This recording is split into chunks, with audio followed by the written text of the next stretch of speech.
Morning, everyone.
How are you guys doing? It's Monday again, and the market is sitting at the all-time high.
So I'm watching cryptos names today, mainly. Uh, Lots of the cryptos are breaking out. Yesterday on Sunday,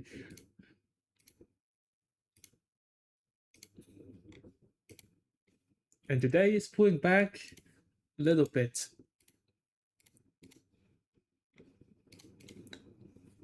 which is good a good timing for entries.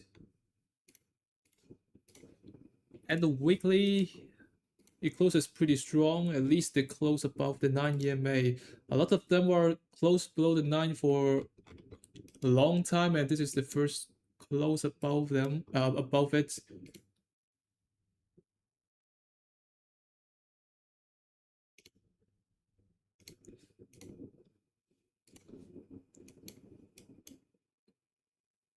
And the EMPH solar name, I really think solar is getting a little bit uh of strength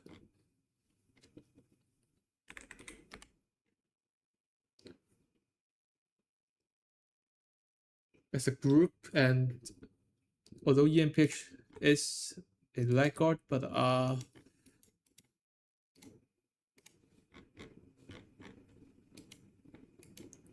I love how the like it tries to break out from this 50 EMA.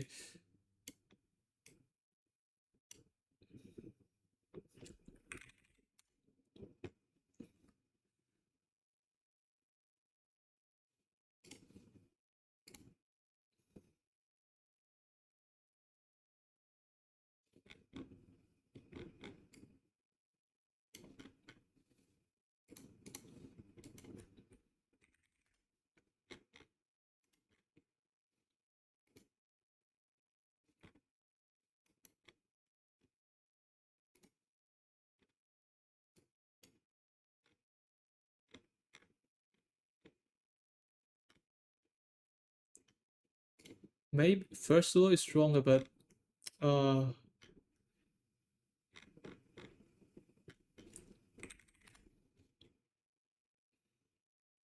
but it is also more choppy.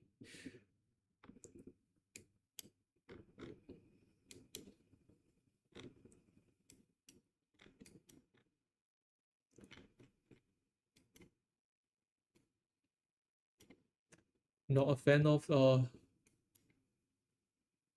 this type of stocks.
BMNR actually looks pretty decent too.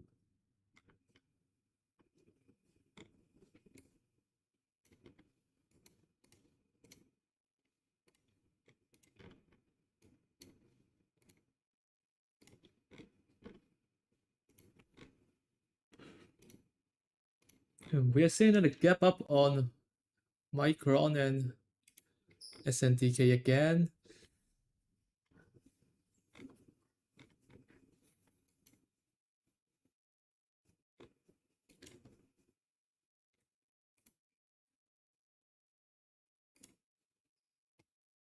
Oh yeah, put in the wrong section.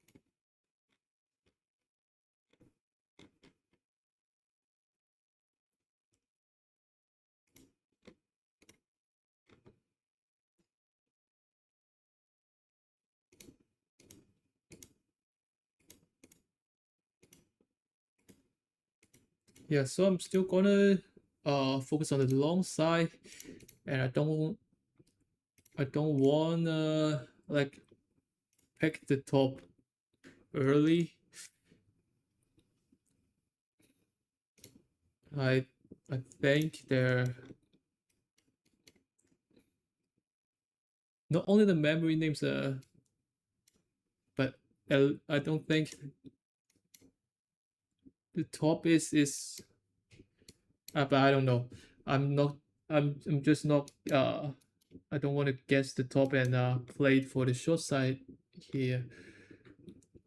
And I believe there could be a lot more potential upside for the market and also the individual names. Although definitely they are they're short term extended.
Circle uh flushing down from the open from up 5%, and then it's now down down 5% in just 3 minutes after the open.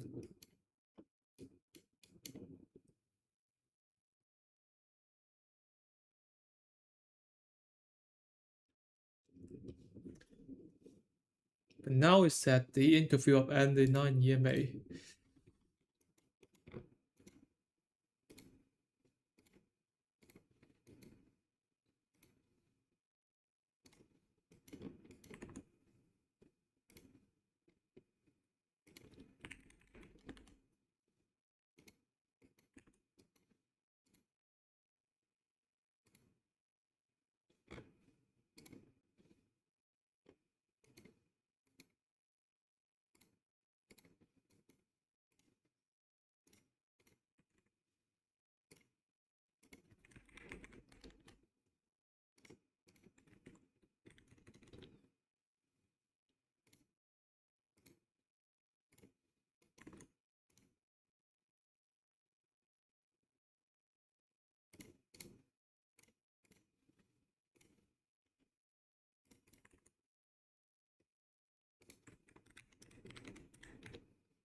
We're getting some volume on MU. 5-minute candle. Highest volume ever.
Oh, missed this APLD pullback in a 9 EMA.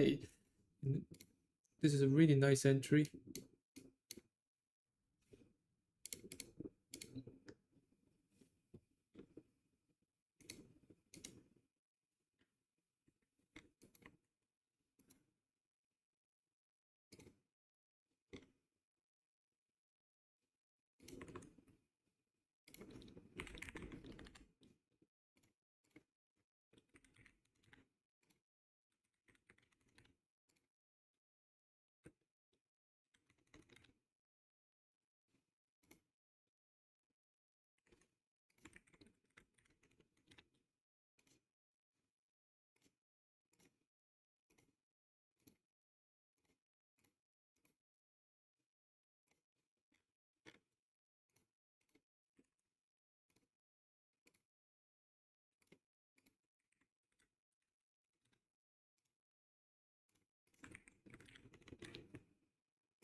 So I think finished trading today.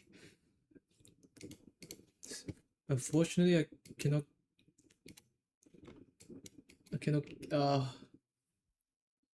get into Galaxy. I cannot enter Galaxy. A little bit too slow, and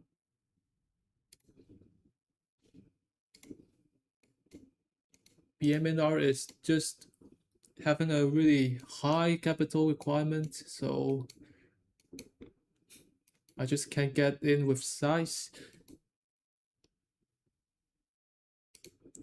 Cypher also a really nice pullback, but it is undercutting the 9 and 9 EMA quite deeply. So it's going low into 19, 15-ish.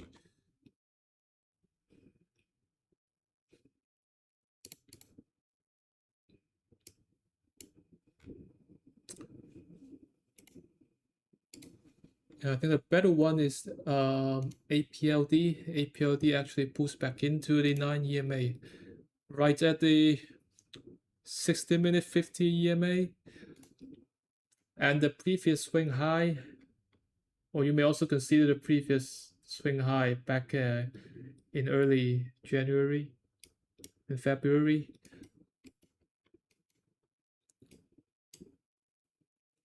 This is the one. I think this is the really nice, really great entry. And 1 minute candle breakout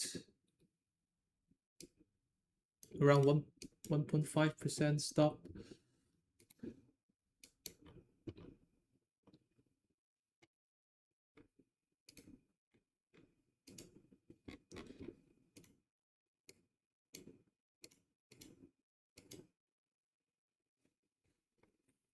Oklo also recovering from the day low from the first 5 minute flush. So we are seeing a lot of undercut and rally today.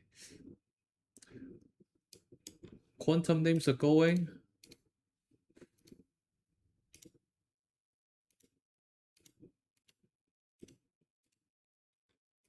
So I really love the today's action so far. The leaders are pulling back, so we are not seeing the exhaustion gap and go further higher. So we are seeing some distribution right here, and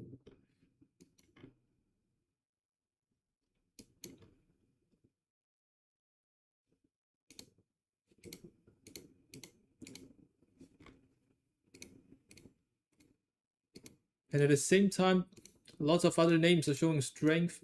Some of them are different, from different sectors.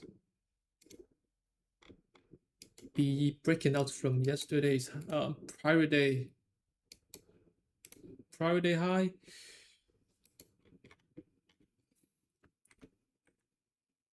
Looks pretty good. Software names are coming back. CrowdStrike and Zoom. DOCN.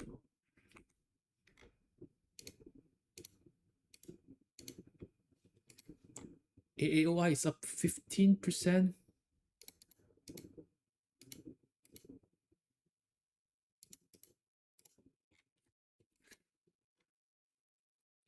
Nice shakeout.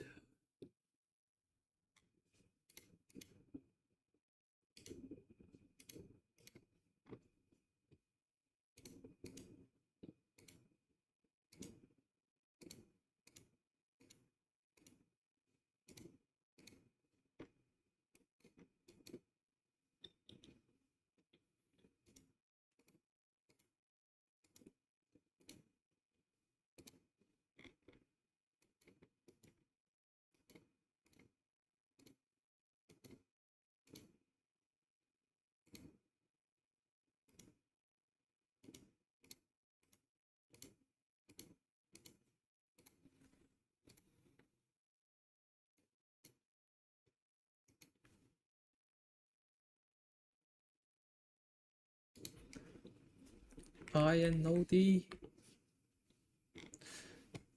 Wow, another 22%. Yeah, could be an entry today.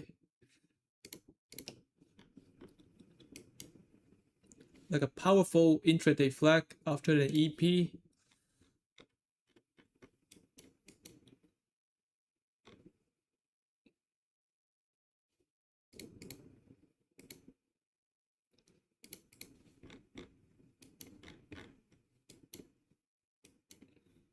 Very strong.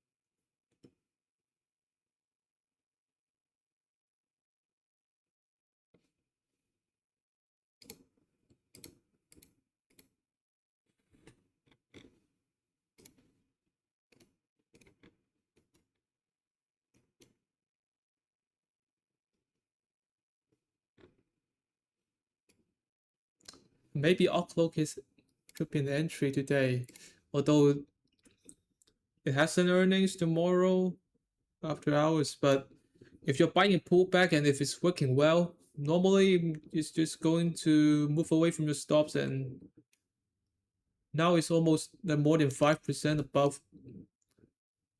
above the entry probably.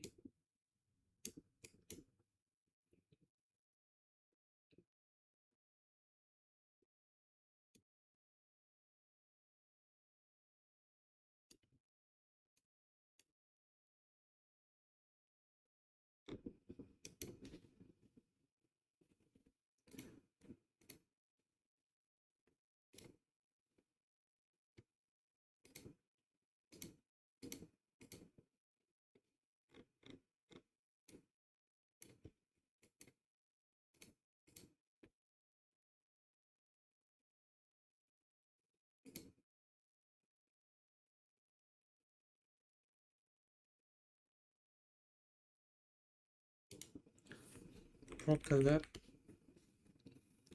Rocket Lab is not. It's hard to buy. It's hard to buy today.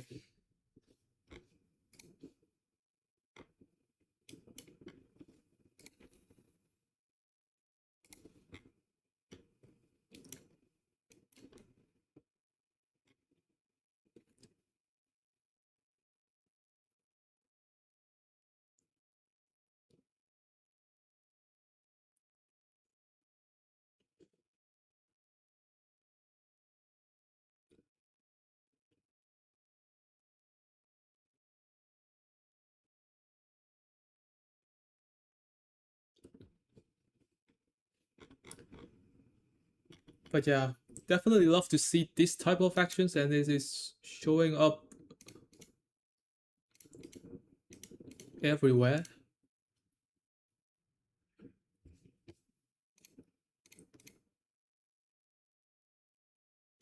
So this, I just think the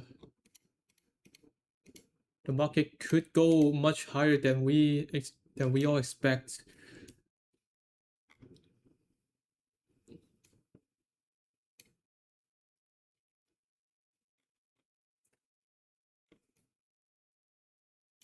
And the sentiment is not that bullish, actually. It's like I think the AII sentiment is still not extremely greed,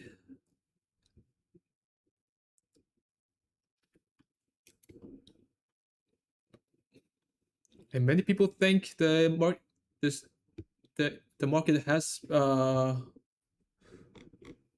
been very extended and went up too fast,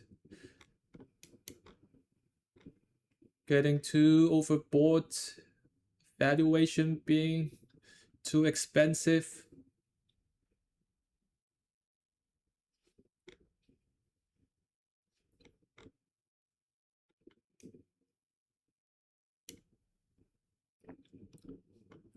I think we can be more bullish I don't think now is we're getting bullish enough. But maybe, I don't know. Maybe I'm wrong, but at least for now, I really love the actions. The price actions always first, and I don't see a lot of weakness.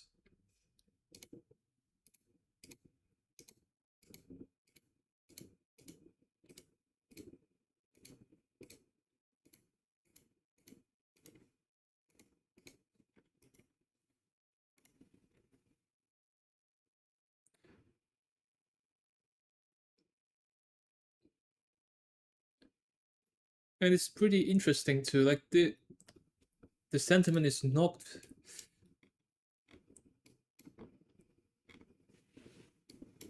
it's not as bullish as it seems as the chart shown.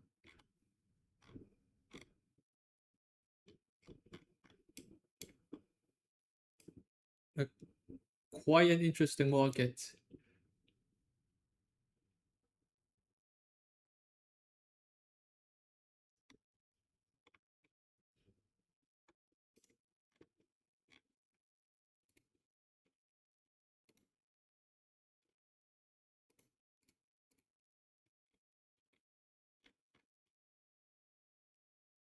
So the most bullish scenario would be the leaders are going to like go sideways near the top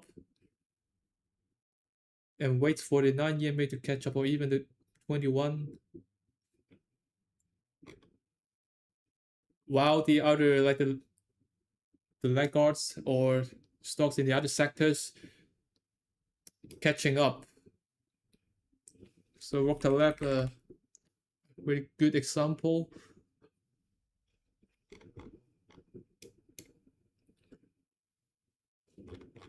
Space names.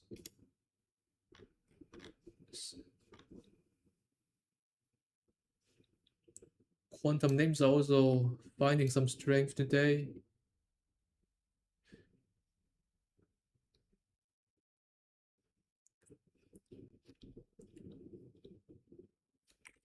Software names are also coming back.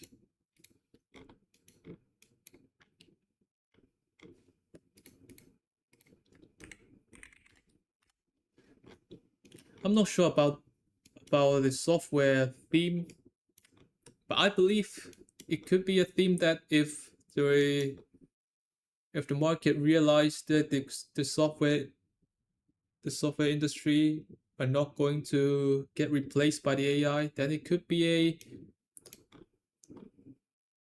like a catalyst for the whole theme, for the whole sector. And the CrowdStrike is definitely one of the leaders in the software sector.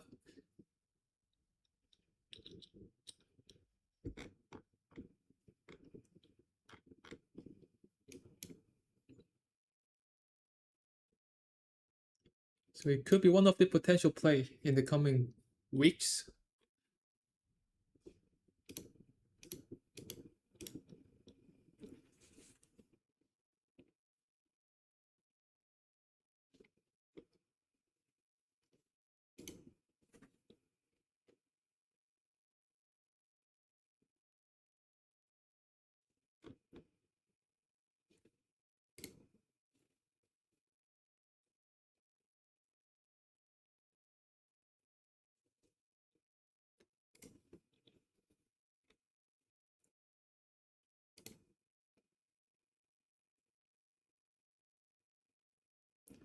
Clement was asking me, Clement is asking me, am I shorting MU? Are you are you here, Clement? And the answer is definitely as no, not yet.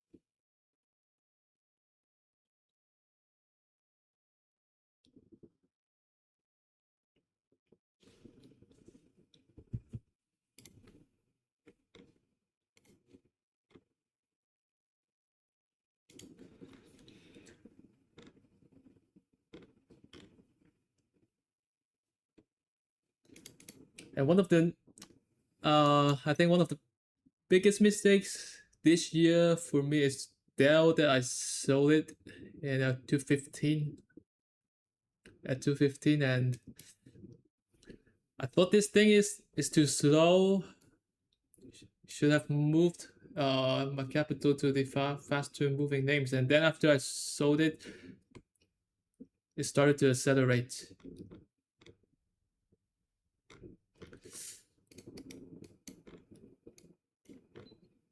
I think could have handled this position better just by holding through the pullbacks and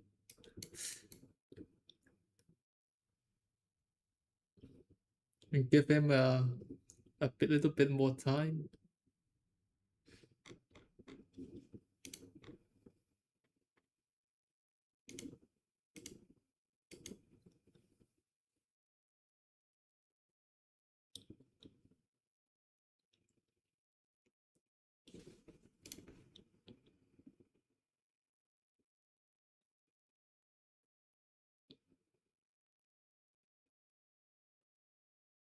Yeah, I sell a lot of my positions. I think nearly all of my positions on that day, and I would say a pretty pretty bad pretty bad decision. But fortunately, I quickly realized it. That's probably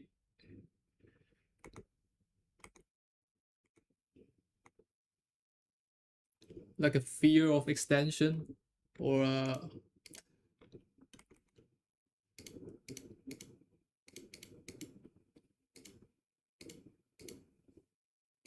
especially a lot of the positions are going straight up without any pullback, and I think there's gonna be a pullback very soon.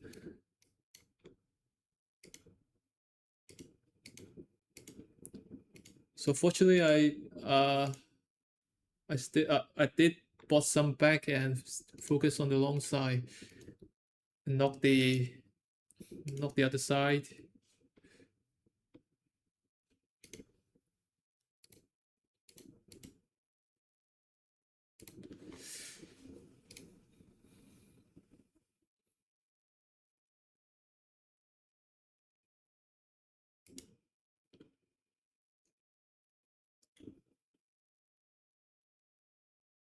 But I did find one benefit for selling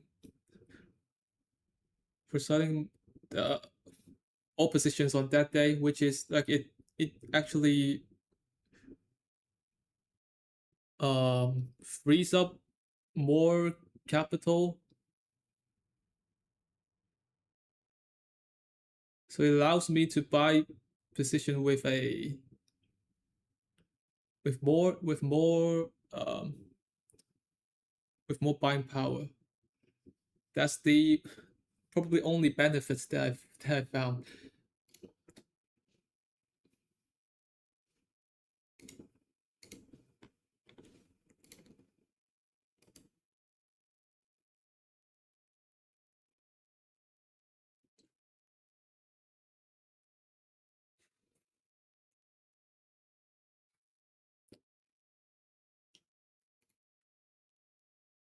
And uh yeah, for selling on that day, let me uh, back in I think 27th of April.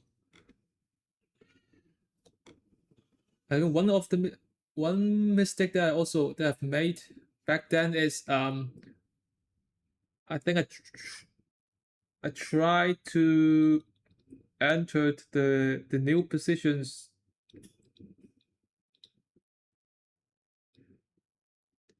but most of them failed, and it actually so yeah, so it actually brings damage to my physical and financial and mental capital. That makes me wanted to book my profits earlier, and not wait for the pullback or wait for the close below the 9.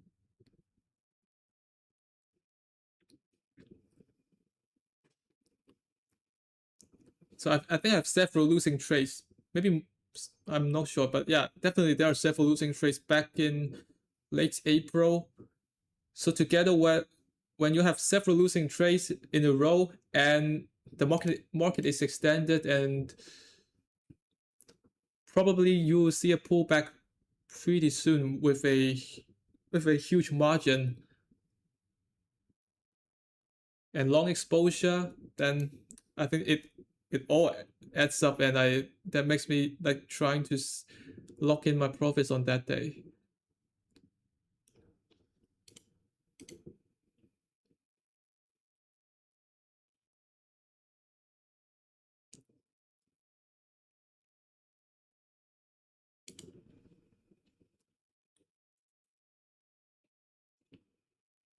And I believe, yeah, it is definitely better to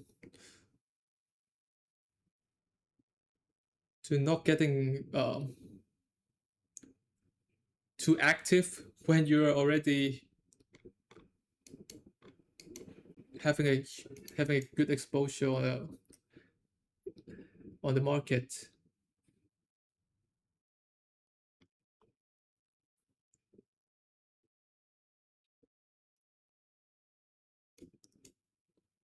So this time I think I am pretty lucky to regain the friction, like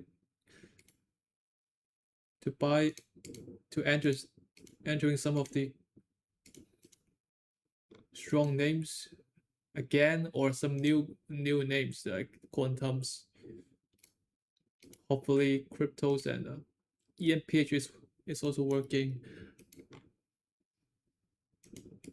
a Tesla too.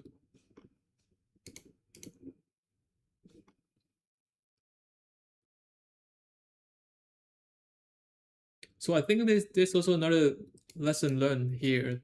It is like, after being shakeout or like making a mistakes,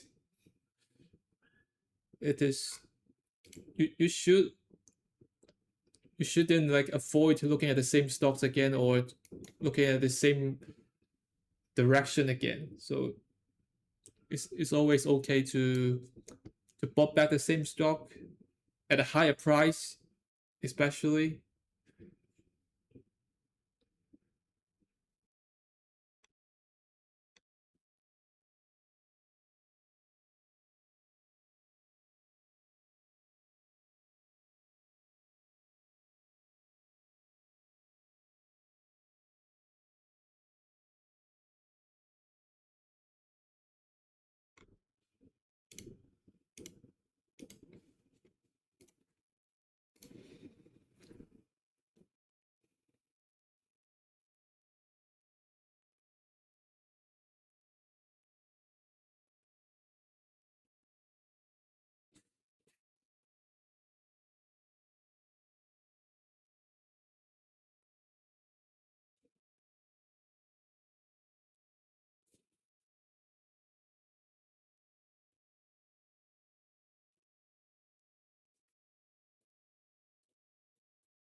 How do I learn my current price action analyst approach? Mainly from Chris.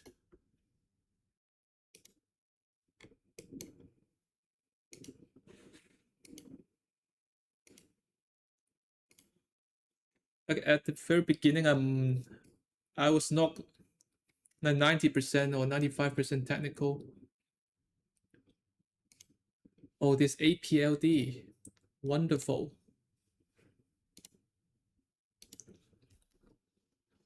Hopefully, some of you guys catch this one. Hmm, wonderful.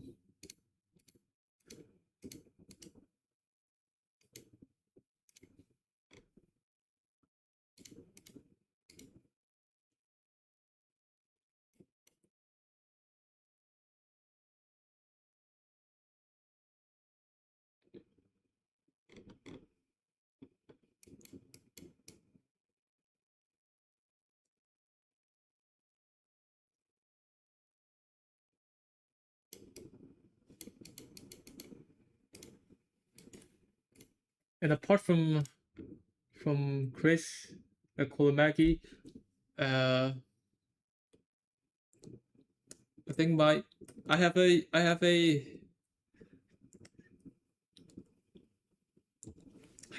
passion, or like a huge interest on the charts, like on the candlesticks pattern, or the like the indicators.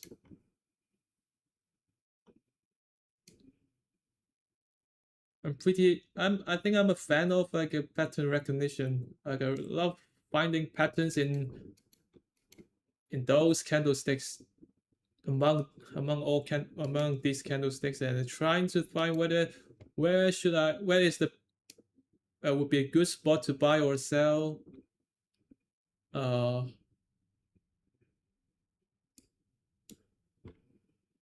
where would give me the highest risk reward.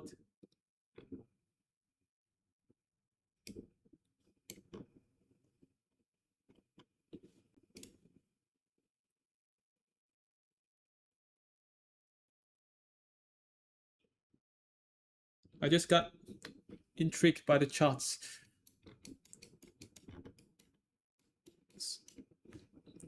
So naturally, I spend time on like just scrolling across the charts,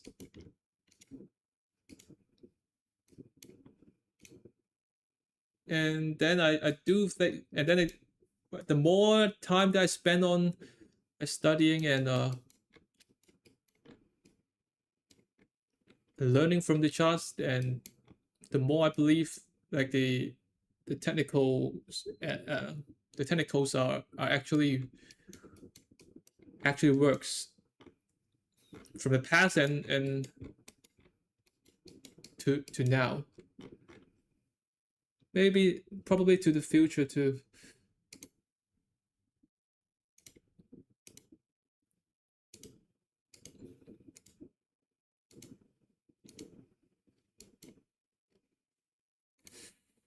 Well, Island Q is so strong today.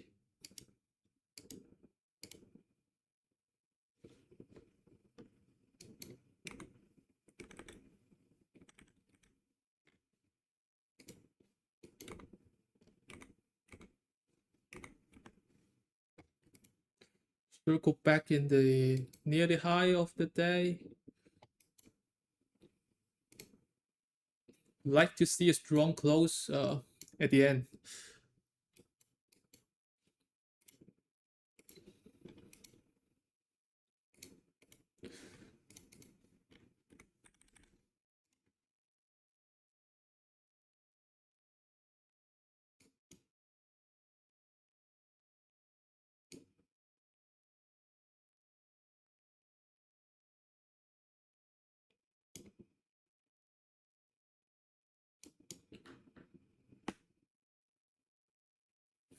IONQ and versus RGTI.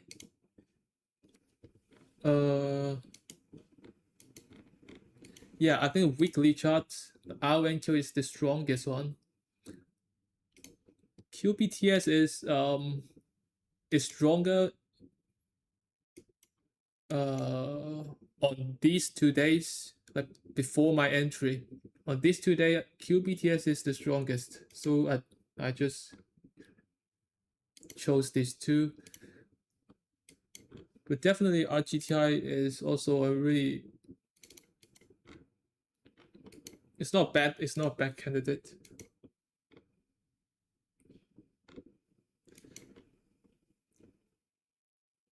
And definitely sometimes there are a huge portion of luck or randomness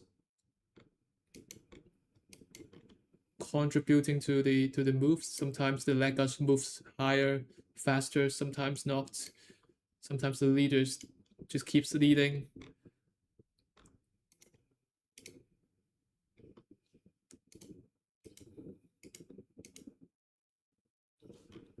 But I believe most of the time, like slightly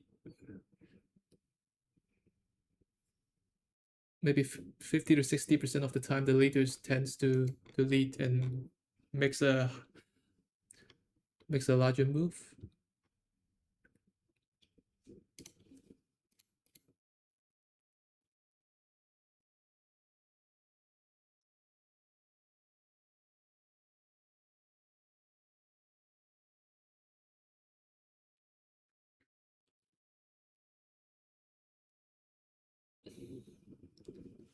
Yeah, I start with 10,000 Hong Kong dollars, but I added so it's around 1.5k or one US dollar, 1.3k US dollar. But I added around, I think, slightly more than 10,000 US dollar in 2023 and 2024.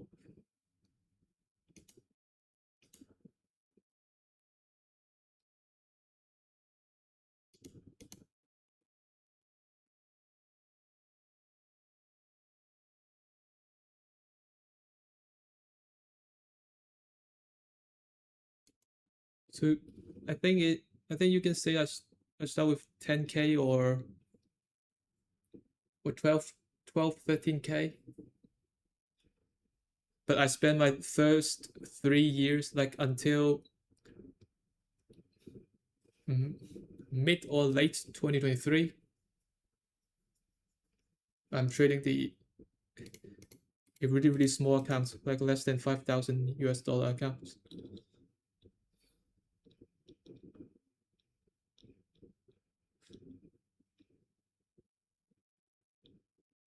And I added money after I made an all-time highs in my equity curve. Like the found a trade, I think the early 2020 2023.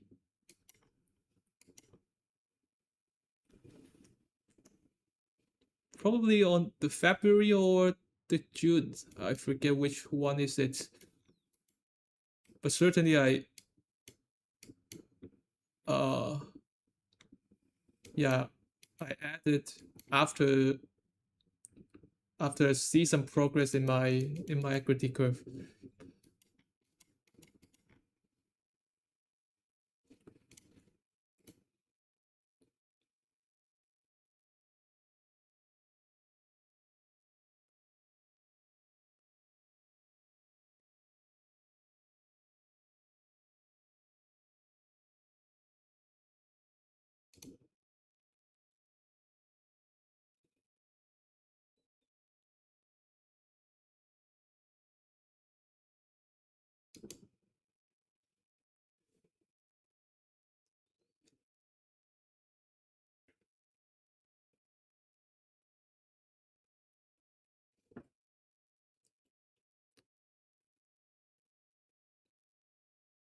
How long until I break even?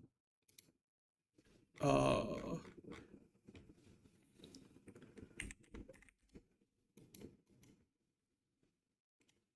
so I have like my account peaked at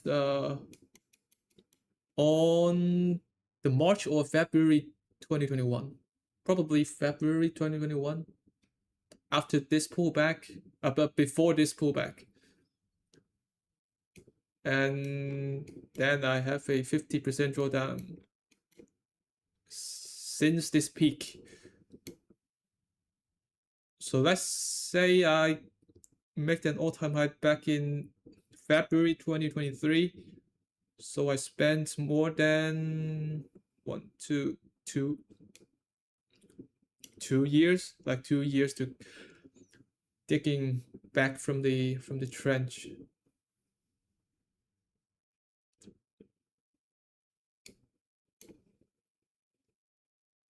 Yeah, February 2021 and then February 2023.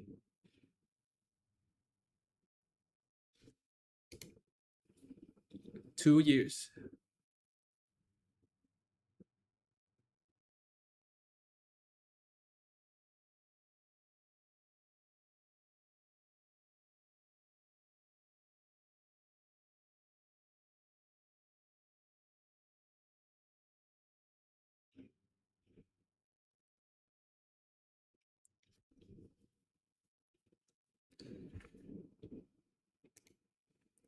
how many trading days between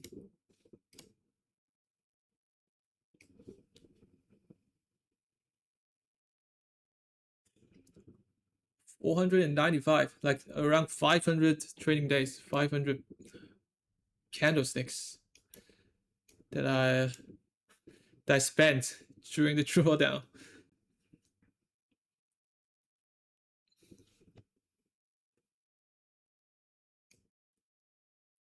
Even when I'm looking back now, I still feel that's quite a lot.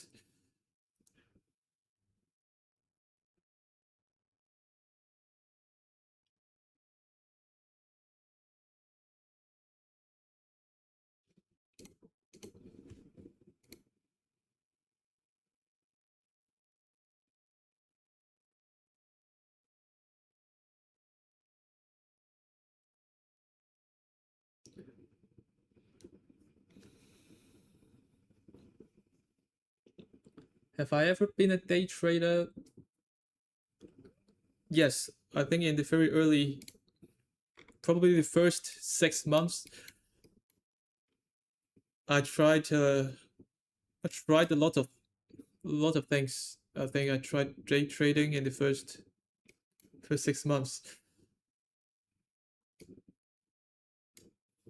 Yeah, in late 2020 and early 2021, but it doesn't work. It doesn't end well. It and I'm trading very badly back then. I think day trading is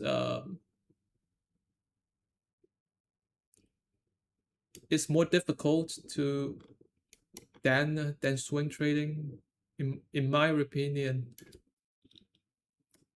Maybe just for me, but yeah, I find it more difficult to me.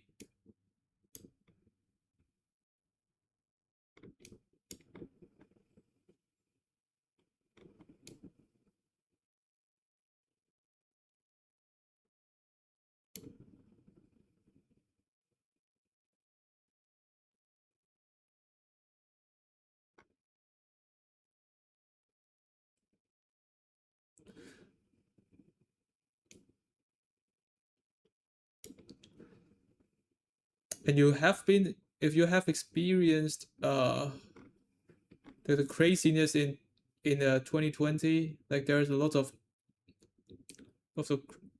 crazy runs, like crazy bull runs. Mm,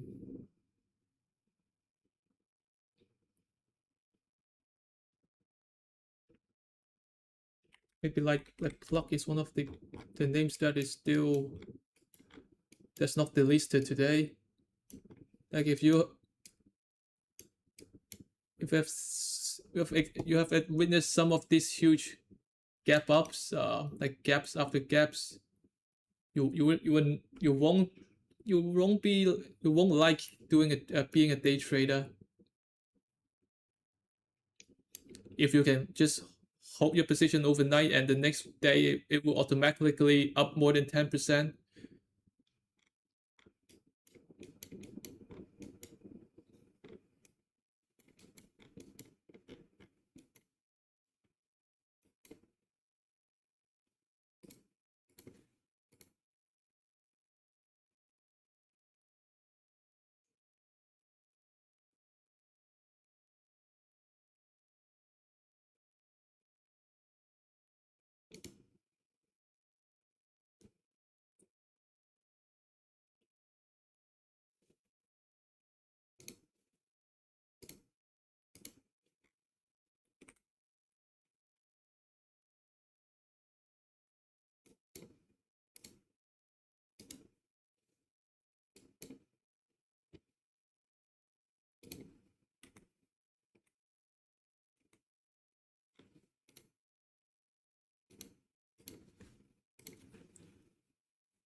GME was a good example. Yeah,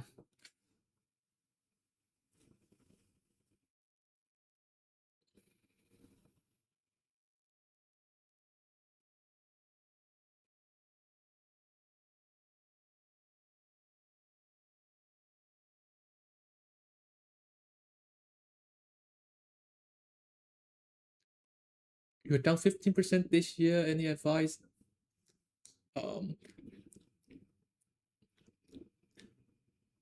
yeah, trying to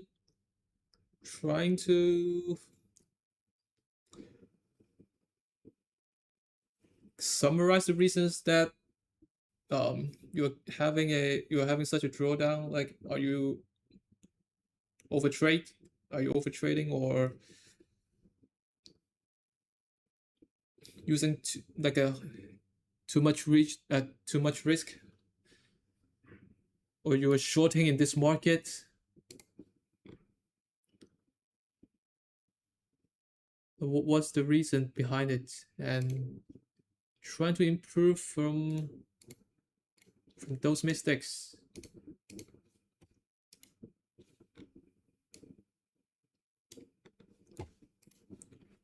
So we are seeing a pullback, a breakdown on cryptos. Uh,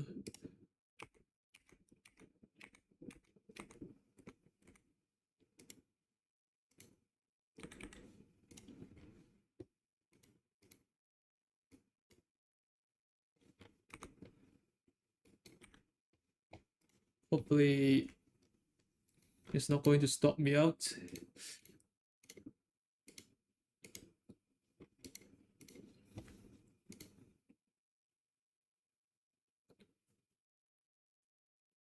Will I consider trading the 9 EMA pullback?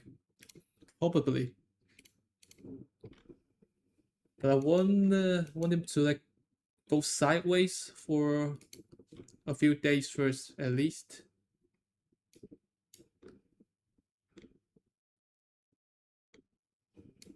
So it could be something like here, go sideways, letting the 9 EMA to catch up a bit.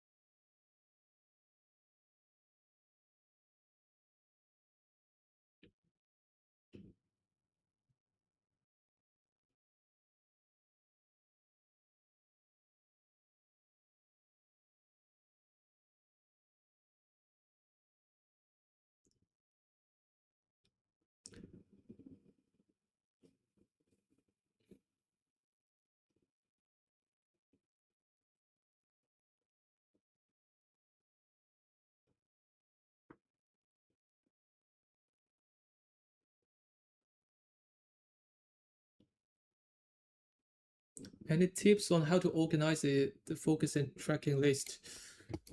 Yeah, this is a good question, and I'm I think I don't have a black and white answer for that. Um,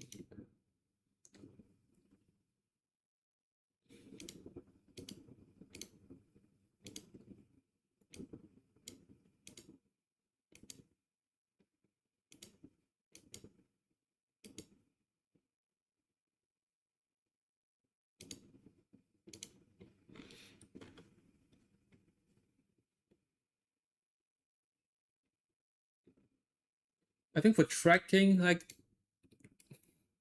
mostly there are two types of stocks that I want to track. One is like the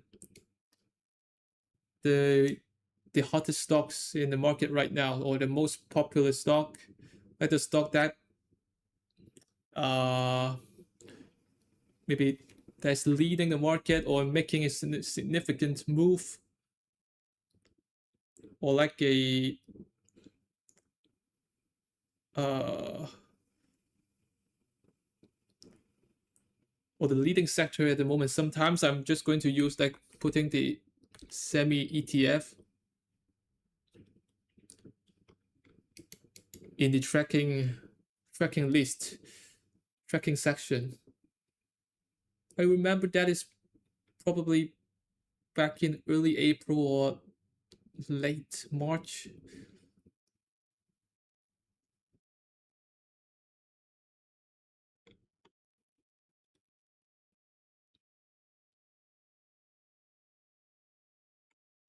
Um, So maybe from MU and SNDK, this is the I put them into the tracking section just because I wanted to see are there any like crazy extension on the upside, and I want to see how they pull back. Are they getting a huge flush to the downside, really waterfall, or just something like now it is kind of chopping around. So I, you know, yeah, I believe that their action will tell me how strong or how weak the market is in a sense. And some of the other names that really I mm,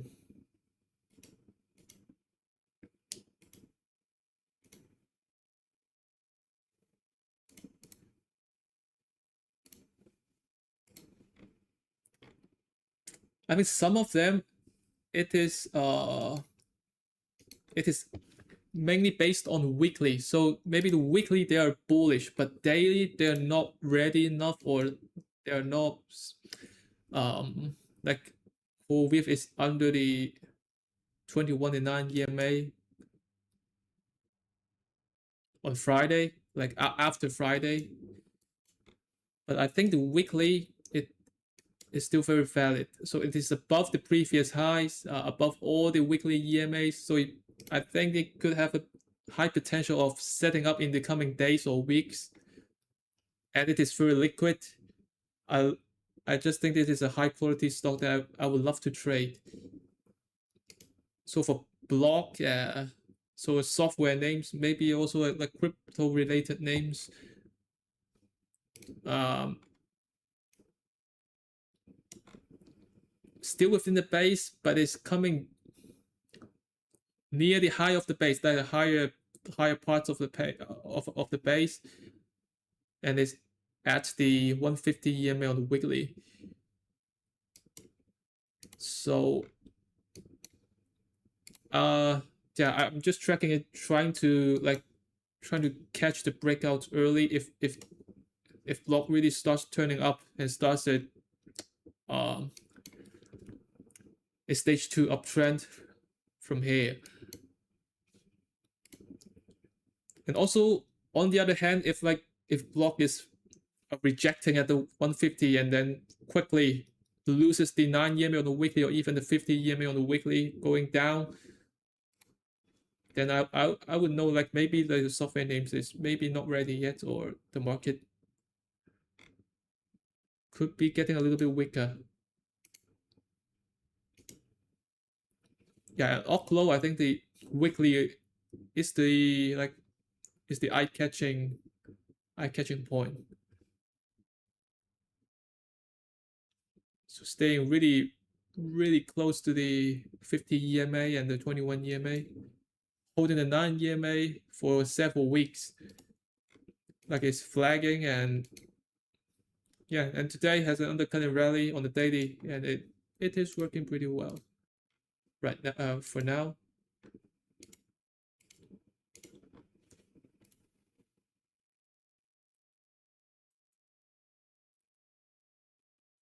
Yeah, so if I have to summarize, I think maybe the stocks that is looking good on the weekly, but not really that good on the daily.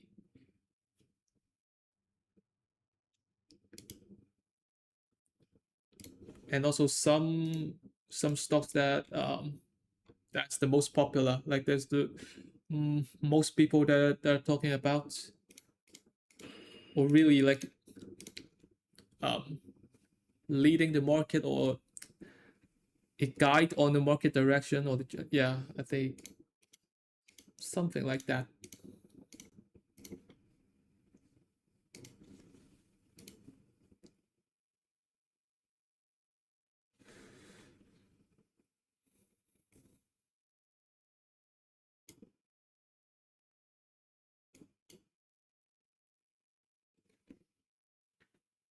How did I make the transition from buying breakouts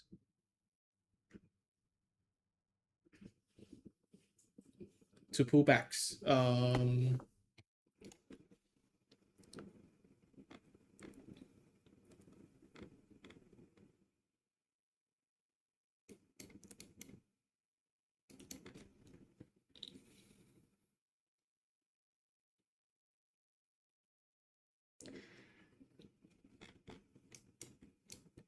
Like the change is not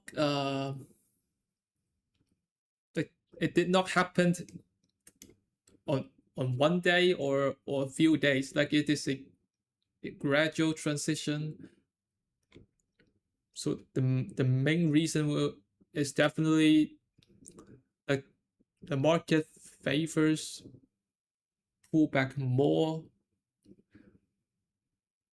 probably because the market is moving faster in the past few years, probably starting from 2024.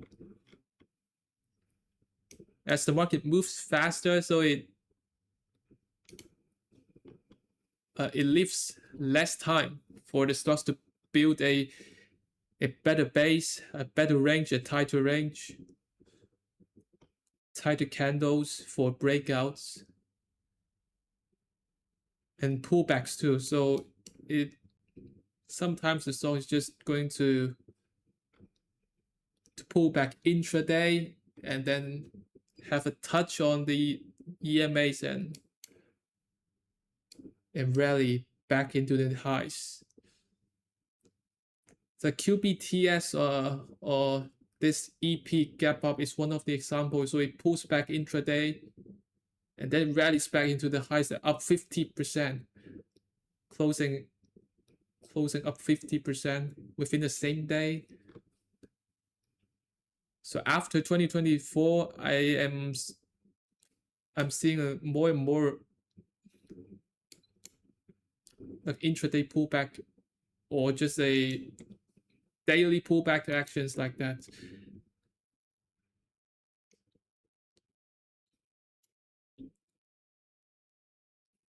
And another part of the reason is definitely my style, like trying to tighten my stop. So if a stock is going to pull back intraday and then keeps rallying back into the highs after the pullback, then I have to buy the pullback if I want to set a tight stop. So I'm trying to like go with the flow with the market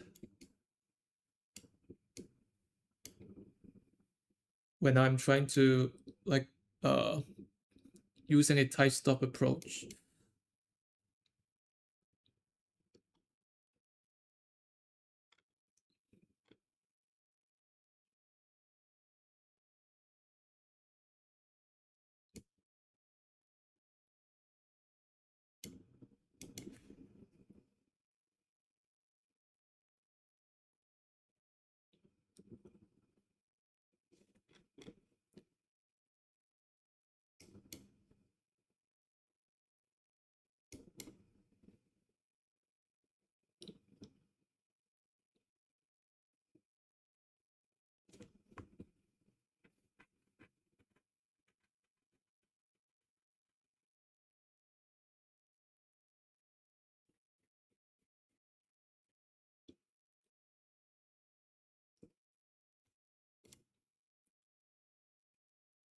Yeah, and I also believe the market is always changing in some sense in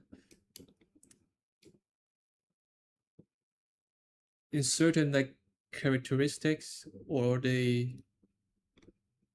or the pace or the style.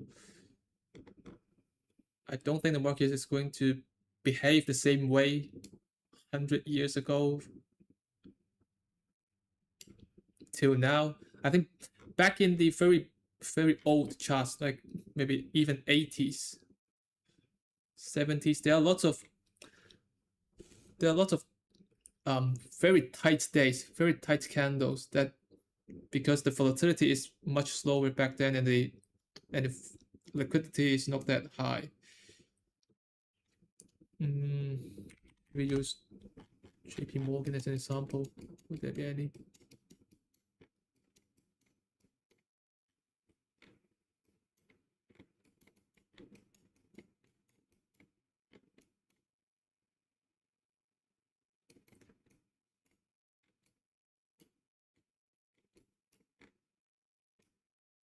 not seeing mm,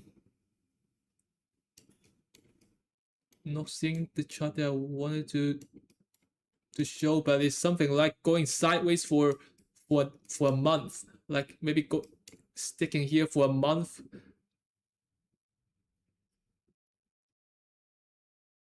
and going up or down by less than 2% during the whole month. I don't think we are seeing this type of a move right in 2026.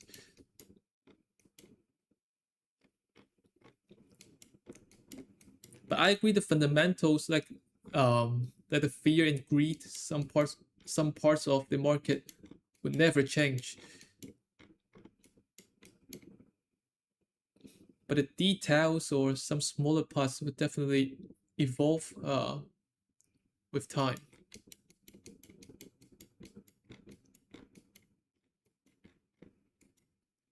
So probably I'm not trading the same way as I'm today, 40 years later, 20 years later. Very curious to see how the market is going to behave 20 or 40 years later. With all the AIs or the algos or any new techs.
What non-finance book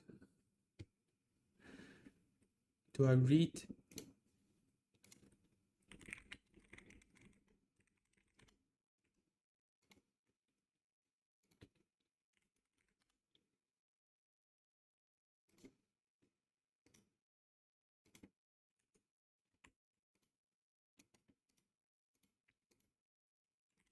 I really love this one.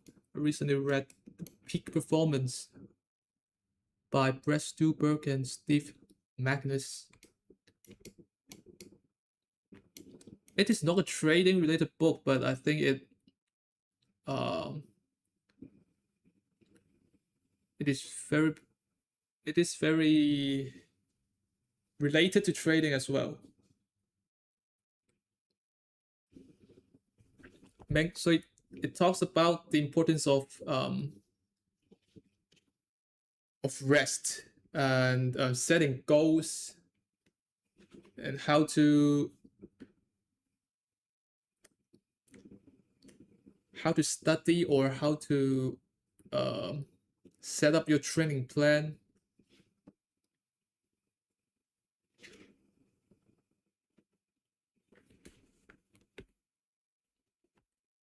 There are a lot of good points in, in different chapters of the book.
What trading books do I recommend?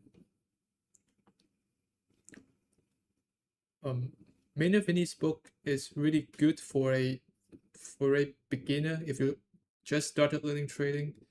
I think it lays really good fundamentals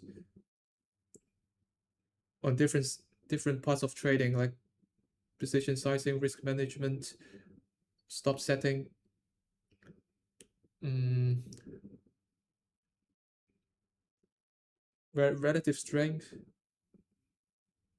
like stock selection, etc. And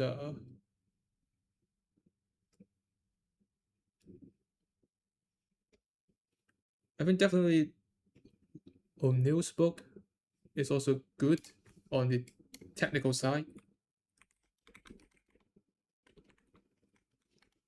Although I'm not a huge fan of the fundamental side, but how to make money in stock is also is definitely also a good like a practical book for trading, especially like a swing trading or position trading style.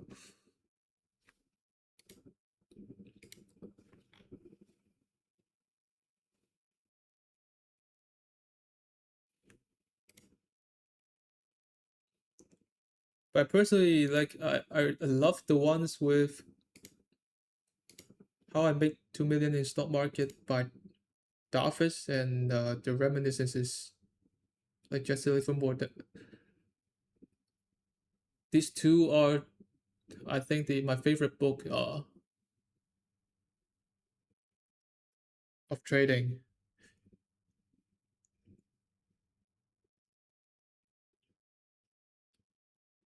I really found like the stories from the traders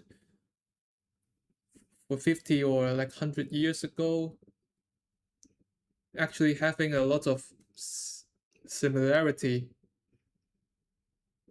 to all traders uh right now, like back in 2026. Like there are a lot of similar things going through, and you can see, and you will feel less lonely in the journey. Like they're making the same mistakes. Someone is making the same mistake. Someone is going at a similar situation in the past.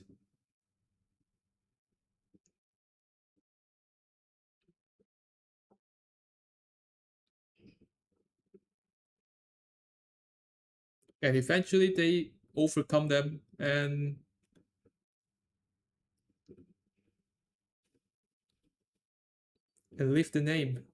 uh, leave the name in the trading world.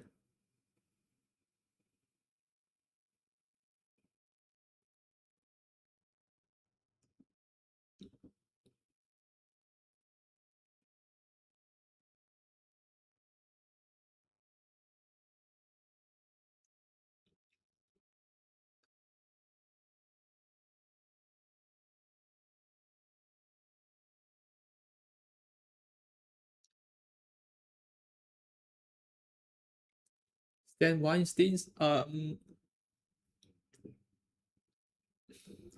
only read it once, and I think it is quite similar to O'Neill's book. I remember it's definitely a good book.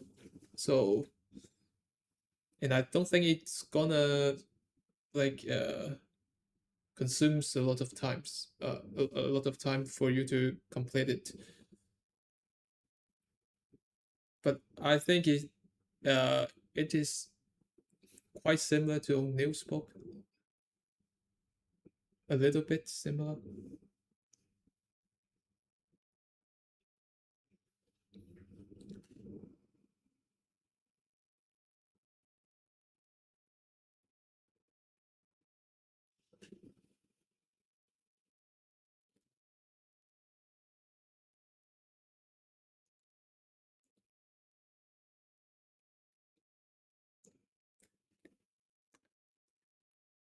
Yeah, the Trader's Handbook from Traderline. I never read it,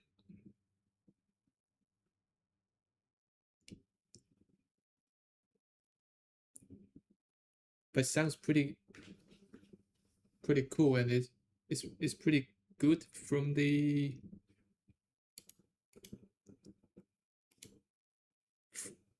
comments on Twitter.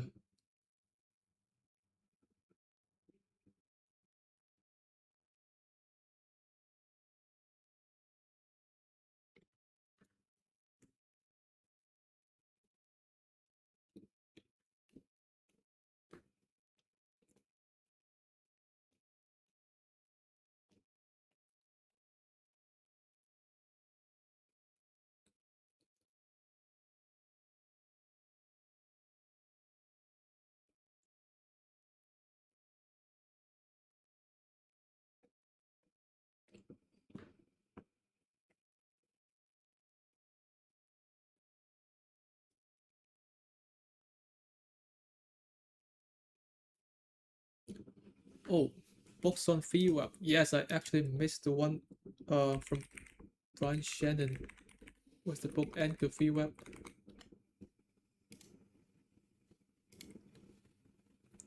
Maximum Trading Gains with Anchored VWAP by Brian Shannon. I think that's the one.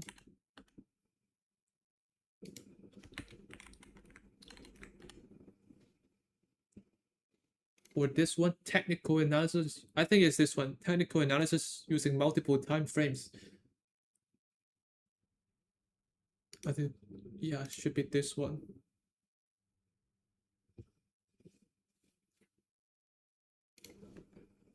This is really good. Really good.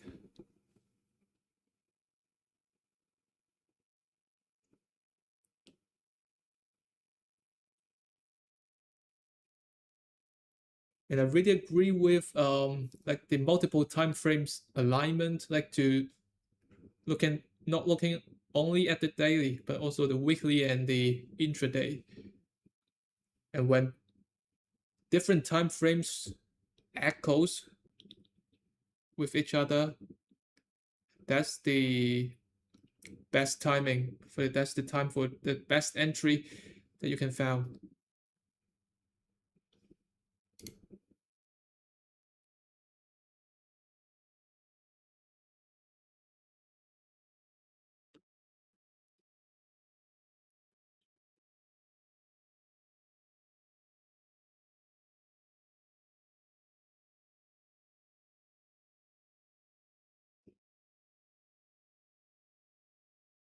And talking about reading books, I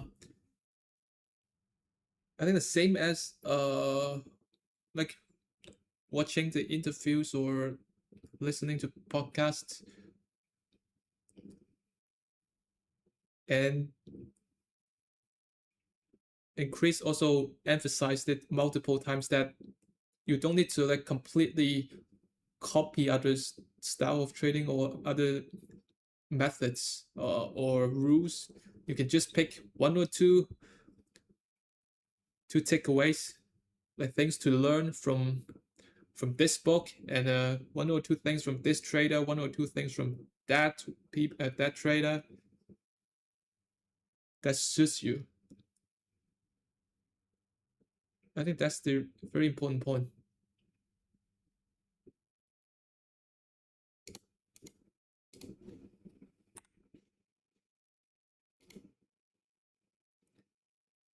Yeah, I've read the book by Oliver Cow. It's it's a relatively uh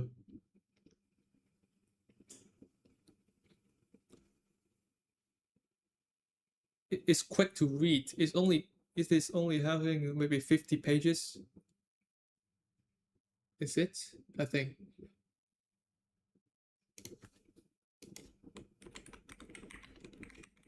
But it is good. It's good.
For pullbacks, how do I decide which spots to buy?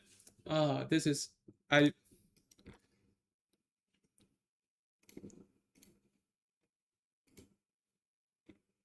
um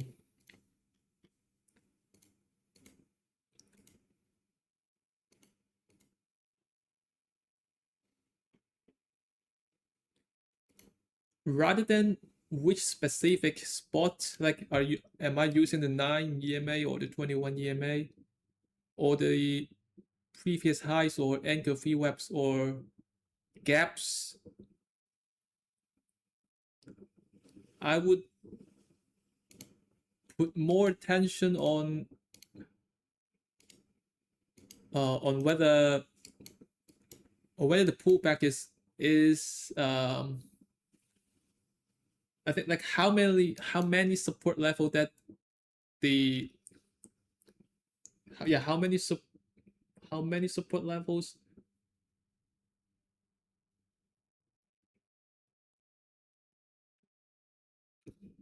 does the entry have? For example, like circle, it is it is pulling back into the 21 EMA and the anchor VWAP at the same time, and the gap like this unfilled gap on last Monday. And you can also include the 150 EMA as well.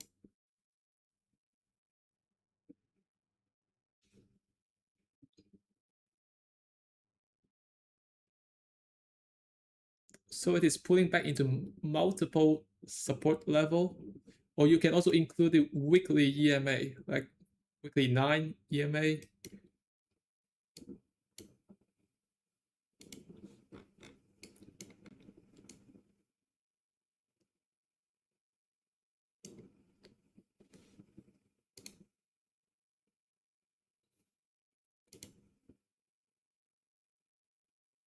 Yeah, so I think that are you getting multiple support levels at your entry? And I think the more that you get, the more edge that you're going to have.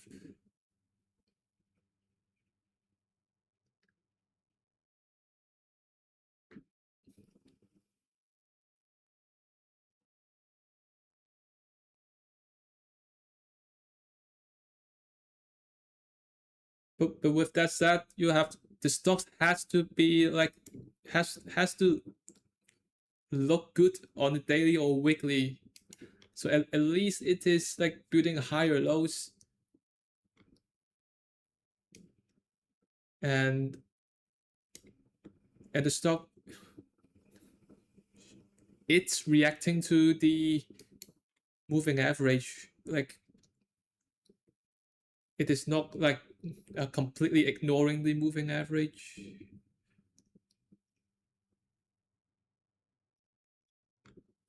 Like so, like that's why I don't like trading like First Solar, like this type of stocks that is a little bit too choppy, and maybe you can also say it is kind of respecting the EMAs or the support levels,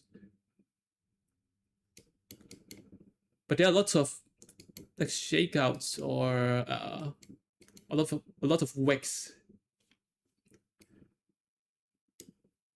among the candles, and you're not going to know which day or which day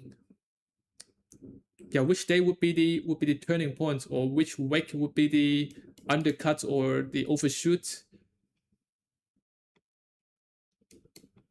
because the more wicks that you get, because the more shakeouts that you will get.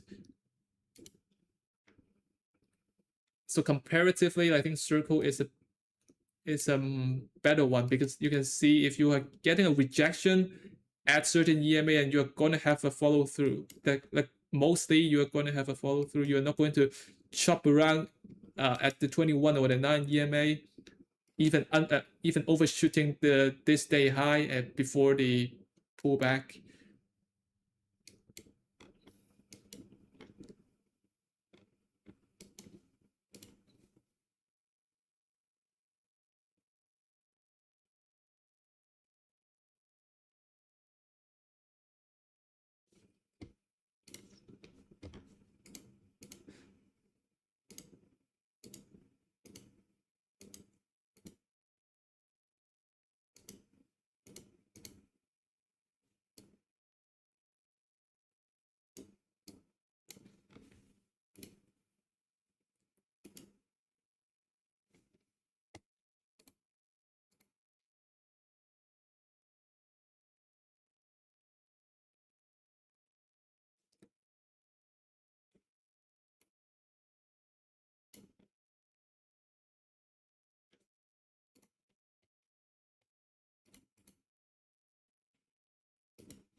AOI, I'm up 26% today. Please.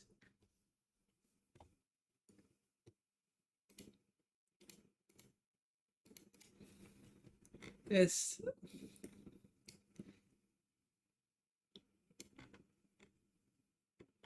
I don't know. Like,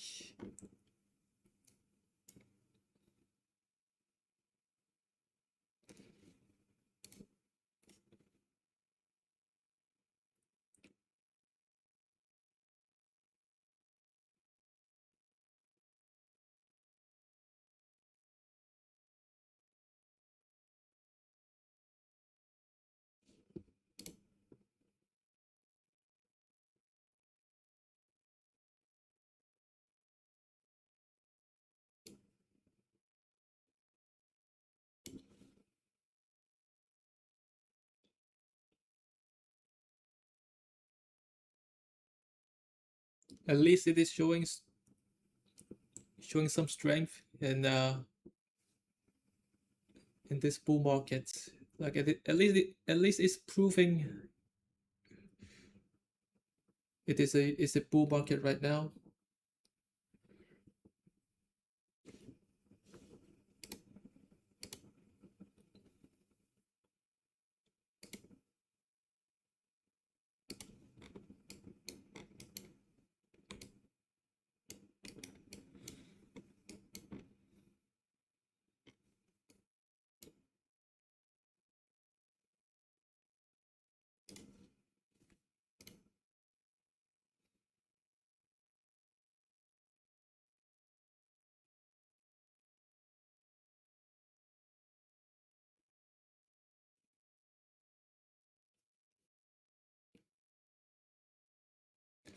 In that sense, they size differently.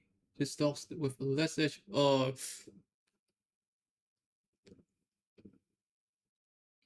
95% of the time, I am I'm calculating the size with the risk, like how I mean with the stop, how tight is my stop is.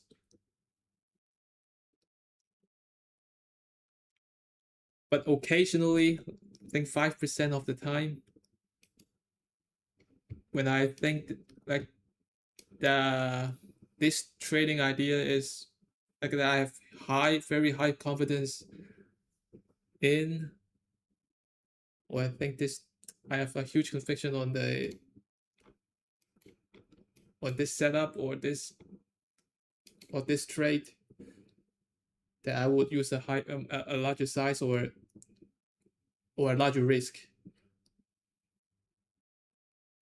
A best example is the gold and silver trade. Like I think I used 1% to 1.5% of my accounts for the risk, like for the position risk,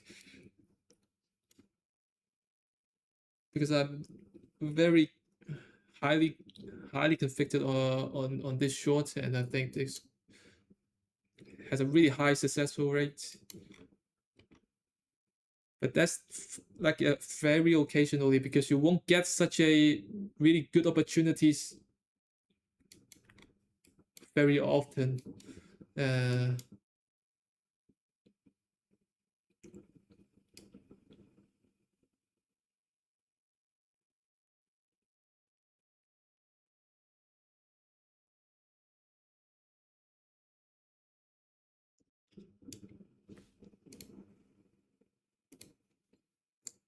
so it's like playing when you're playing poker,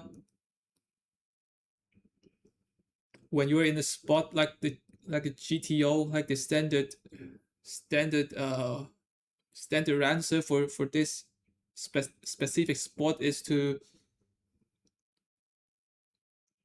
call, but you know, like the opponent is 100% or 99% is bluffing,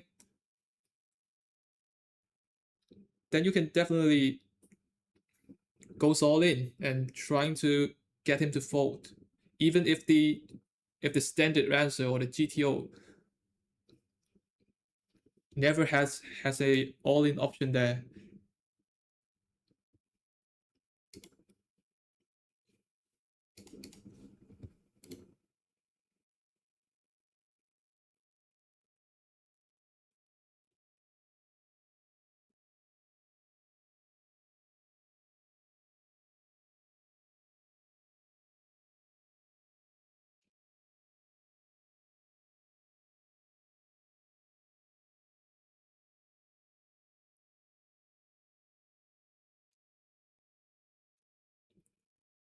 Yeah, I do play poker. I play a little bit of online poker. But I'm playing the micro stakes, like really small, and I'm not a good player.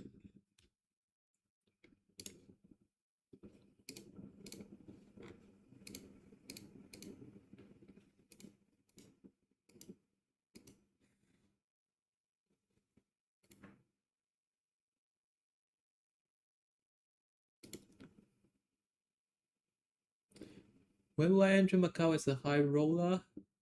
Um,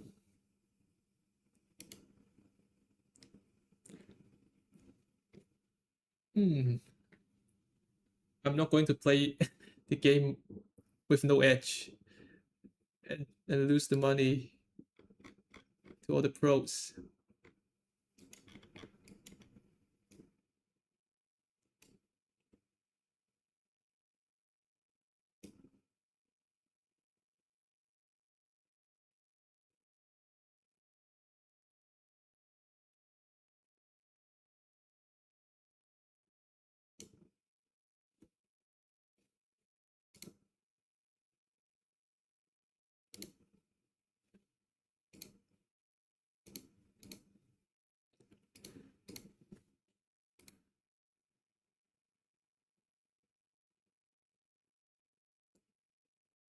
But maybe one day I will maybe travel to US and play the WSOP.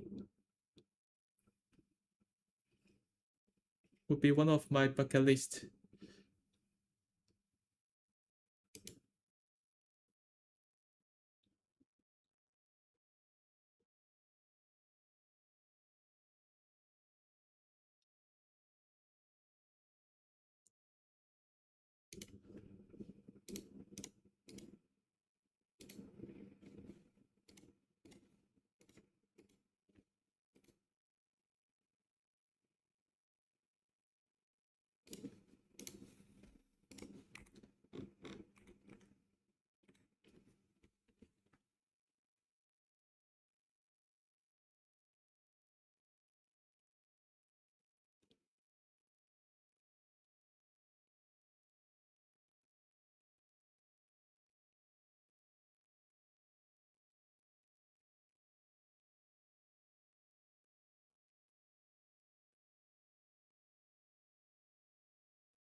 So Circle, wow, it's up 10% now.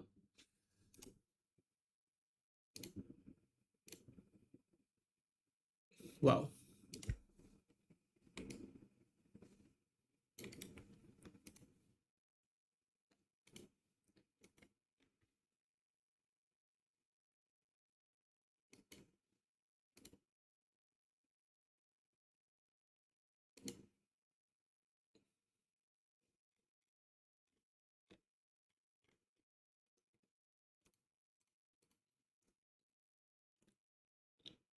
I think I'm going to end the stream here. Like when Circle is doing well. Before it's starting to crack down.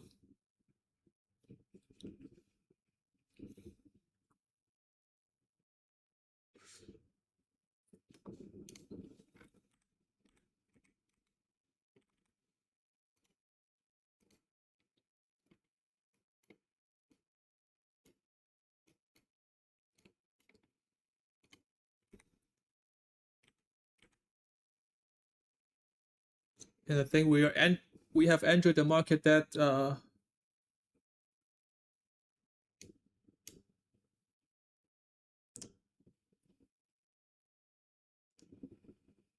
you need to be more bullish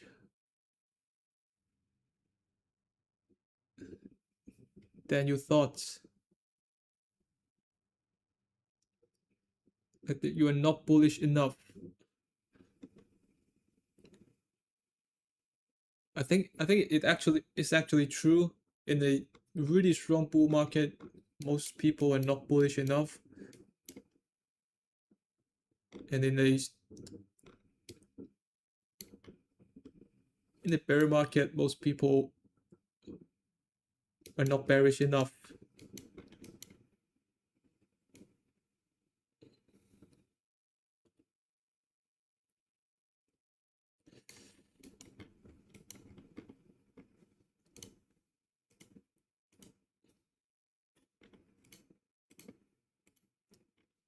And it is actually getting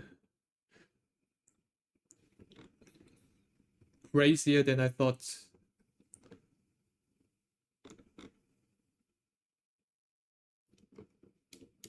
And I don't think like this type of market is I don't think we can get a similar run for the past month.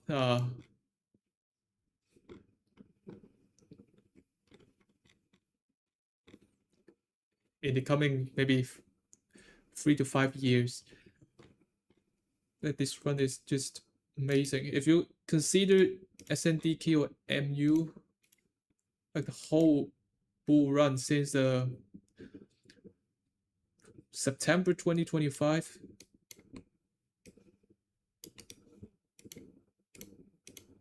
like this semi bull market is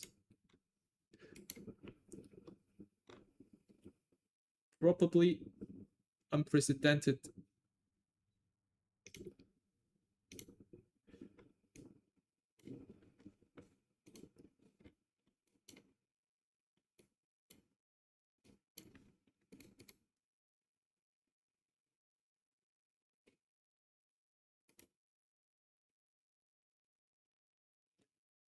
But yeah, one reminder: when in the coming weeks or months, when I'm starting to to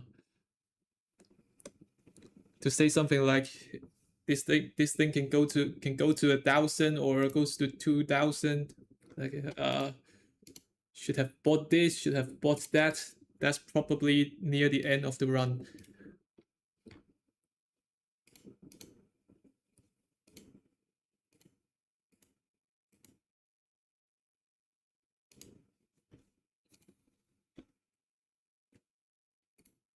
Or I start talking about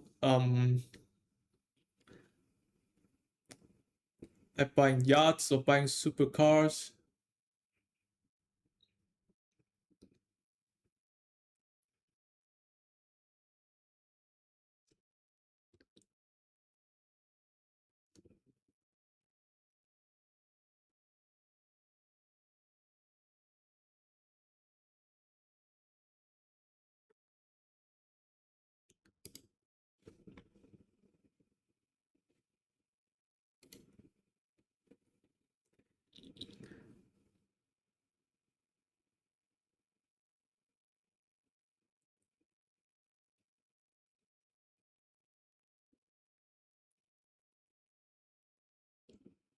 doing new leverage ETFs. Yeah, that's also one of the indicator.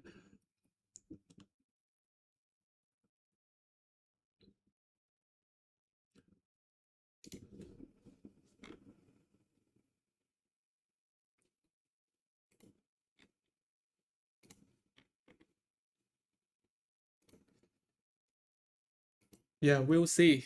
We'll see.